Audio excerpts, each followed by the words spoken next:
Bonjour à tous et à toutes. Bienvenue à l'émission Témoignages de vie. Je m'appelle Alex Saraf. Je suis psychopédagogue de formation, conférencier et auteur du livre La psychologie pour apprécier l'humain. La vie est belle et simple. Ce sont les gens qui la rendent triste et compliquée, qui a été publié en septembre 2017 chez Béliveau Éditeur.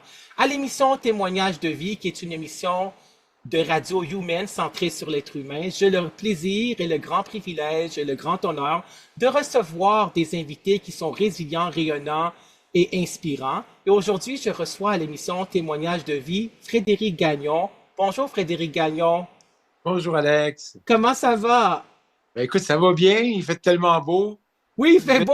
On est en train Ah, de c'est septembre 2024 qu'on est en train ouais. d'enregistrer cette émission de radio, témoignages de vie. Ceux et celles qui vont écouter cette émission de radio à Radio Shalom, à Radio Effray, probablement CJMD. Je vous invite à nous suivre sur les réseaux sociaux, YouTube, Facebook, LinkedIn Alex Saraf, Facebook Alex Saraf, écrivain, et sur ma chaîne YouTube Alex Saraf, auteur, animateur de radio, conférencier. Je vous invite, s'il vous plaît, de vous abonner à ma chaîne YouTube Alex Saraf, auteur, animateur de radio, conférencier.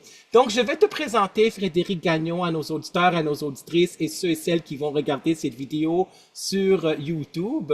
Et aussi, il va y avoir des extraits, etc. sur Facebook et LinkedIn. Donc, Frédéric Gagnon, tu es auteur, conférencier et aussi chanteur. Donc, on va parler de ta vie de chanteur, de ton livre que j'ai beaucoup aimé, que j'ai parcouru, et aussi, en fin de compte, de tes conférences. Donc, ton livre a été publié chez Performance Édition, hein, la maison d'édition Performance Édition. Le livre s'intitule, le titre, c'est Trouver sa voie, une méthode simple, facile et agréable. Je le montre à l'écran ici pour ceux et celles qui vont regarder la vidéo sur YouTube. Trouver sa voie, une méthode simple, facile et agréable. Performance Édition. Voici l'endos de la page couverture du livre. Trouver sa voie, ça veut dire sa voie VOIE, ça veut dire sa trajectoire de vie, mais c'est aussi ta voix VOIX, parce que Ben tu oui, es chanteur. Moi, je l'ai écrit dans mon livre, La ben oui, psychologie pour apprécier l'humain, que je ben montre à l'écran, La psychologie pour apprécier l'humain chez Béliveau Éditeur. J'ai écrit, je m'affirme parce que j'ai ma voix. oui. Ouais, VOIX, hein, la voix avec laquelle que je ouais. parle, parce que c'est en fin de compte la bonne voix VOIE pour moi. Donc, tu as trouvé ta voix, ta trajectoire de vie, tu as trouvé aussi ta voix. Tu as été aussi chanteur, en fin de compte, La Fureur à l'émission, dans une des émissions de Claire Lamarche. On en parlera aussi. J'ai lu ton livre, donc on va en parler. Donc, on va commencer par le début, par ton enfance. J'ai lu dans ton livre que ton enfance s'est relativement bien passée. Tu as vécu, c'était un peu difficile avec ton frère aîné, mais ça s'est replacé, puis ça a super bien été par la suite avec ta soeur puis ton frère. Tu as vécu aussi de l'intimidation, je pense, à l'école primaire et secondaire. Est-ce que tu pourrais, s'il vous plaît, nous en parler de ton enfance? On t'écoute. Oui, je vous dirais, ben, écoutez, tu sais, j'ai parlé de mon enfance dans le livre parce qu'il fallait que je me présente, il fallait que les Oui. gens sachent qui j'étais, de où je venais surtout, parce qu'il faut savoir que je viens d'une famille très modeste, très standard. Moi, j'étais un jeune chanteur dans ma bulle, alors que mon frère était un rocker. Oui. Donc, on avait au niveau de nos personnalités des grandes différences. Mais sinon, je viens d'une famille, d'une belle famille, où j'ai dû apprendre à me frayer mon chemin moi-même. Oui. Euh, Parce que moi, j'étais dans un rêve d'enfant qui était de chanter, alors que j'avais une famille qui n'y connaissait rien. Donc, avec le temps, forgé mon chemin en ouvrant toutes sortes de portes, des fois plus incroyables les unes que les autres, mais euh, j'avais cette capacité-là et ça m'a construit tout au long de ma vie. Oui. Oui, je Oui. comprends. Et l'intimidation à l'école, ça s'est passé comment? C'était la violence verbale, psychologique ou Ben, physique? Et ou physique, c'était quoi? mais j'ai connu évidemment beaucoup de violences verbales. Oui, Pour pas dire tapette, hein, évidemment, j'étais la tapette de l'école. je comprends. Toute mon enfance, je me suis fait traiter de fif et de tapette. Oui, En plus, c'était une période de ma vie que je ne voulais absolument pas vivre cette différence-là. Donc, pour moi, ça a été un très, très long et dur combat Oui, tout au long de ma vie d'arriver à afficher le fait que j'étais gay à l'âge de 35 ans parce que je me suis battu contre ça une longue, longue période. Mais en même temps, euh, cette intimidation-là m'a construit, m'a formé, m'a forgé. oui, Hein, j'ai appris à rebondir. oui, Et je dirais même que on devient grand et fort dans la souffrance. oui.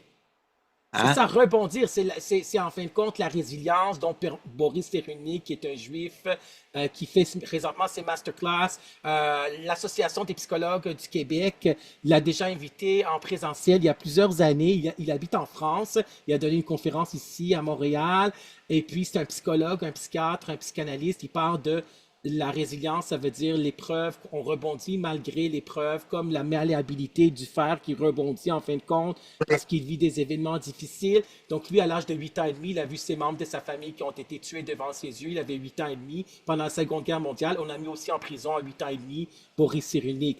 Donc est-ce que c'était toute ton école primaire et toute ton école secondaire, cette intimidation-là? Oui. Oh Oui, my mais God, c'est affreux. C'est affreux. Mais au cégep, comment tu es allé au cégep? absolument pas. Moi, j'ai OK. non, moi, j'ai même pas terminé mon premier secondaire. Oui, c'est ça, ce que tu avais fait. Je pense que tu as terminé secondaire 2. J'ai fait mon pré-secondaire, en fait, Ouais. pour la seule et unique raison que à l'adolescence, à l'âge de 16 ans, ma copine que je Oui. m'étais faite est tombée enceinte. Oui, mais tu l'avais connu à l'âge de 14 ans, quand tu avais Oui, 14 ans. Donc exact. là, ça veut dire que tu as arrêté l'école à quel âge? À 16 ans?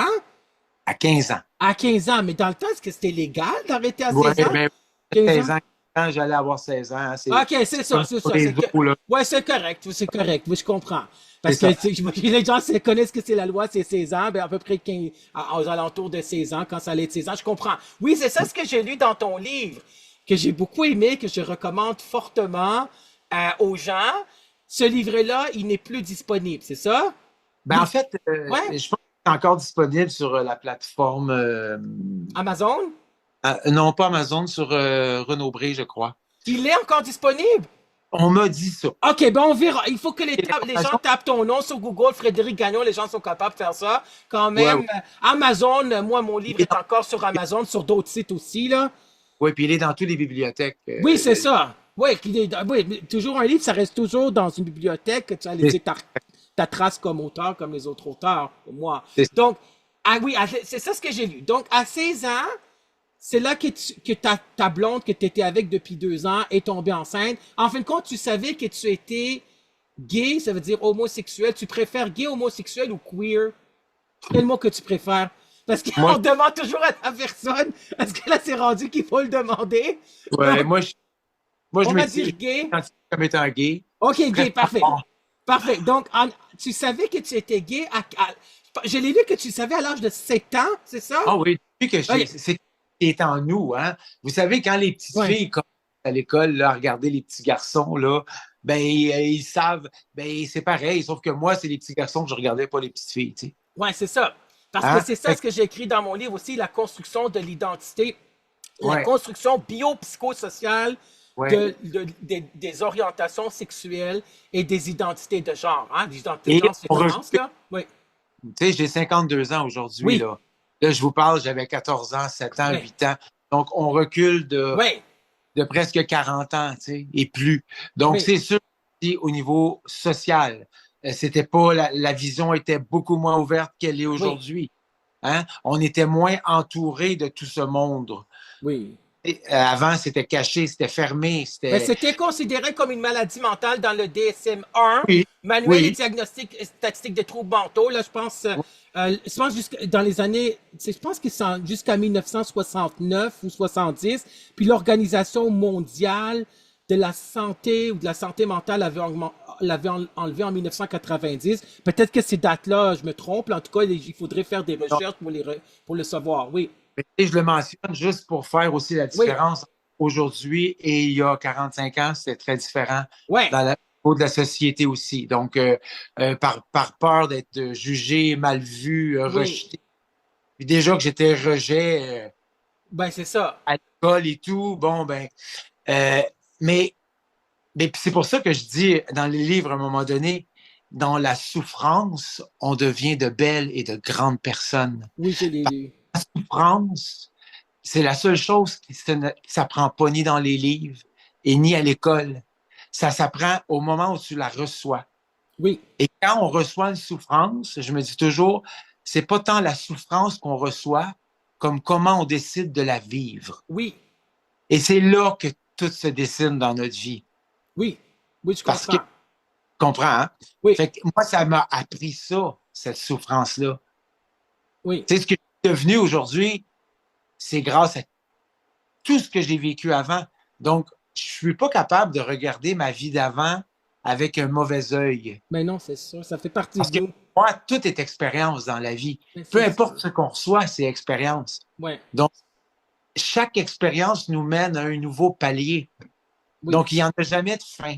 Mais comment on décide de le vivre? Tu sais, en sachant qu'hier, on ne peut rien changer. C'est écrit dans l'histoire de notre vie. Mais aujourd'hui, maintenant, comment moi j'ai envie de le vivre? ouais, Comment j'ai c'est le ça. goût de... Ouais, Hein? Et puis c'est là que je dis, comment devenir 100% responsable de son propre bonheur? oui, Mais devenir 100% responsable de son propre bonheur, c'est être capable d'apprendre à s'aimer, à se considérer, à se respecter, à se choisir. oui, Et c'est difficile parce qu'on passe par toutes les phases, celle de l'ego, du jugement, le regard des autres, parce qu'on passe pour des êtres égoïstes avec un gros ego ou des illuminés, alors que c'est pas ça. Mais se choisir, moi, dans toute mon expérience de vie, me choisir, ça a été la plus grande expérience que j'ai eu à surmonter oui, au regard des autres, au regard des gens. Mais en même temps, aujourd'hui, je suis un être libre et oui. entier parce que l'influence des gens, pour moi, aujourd'hui, ça n'a plus d'importance.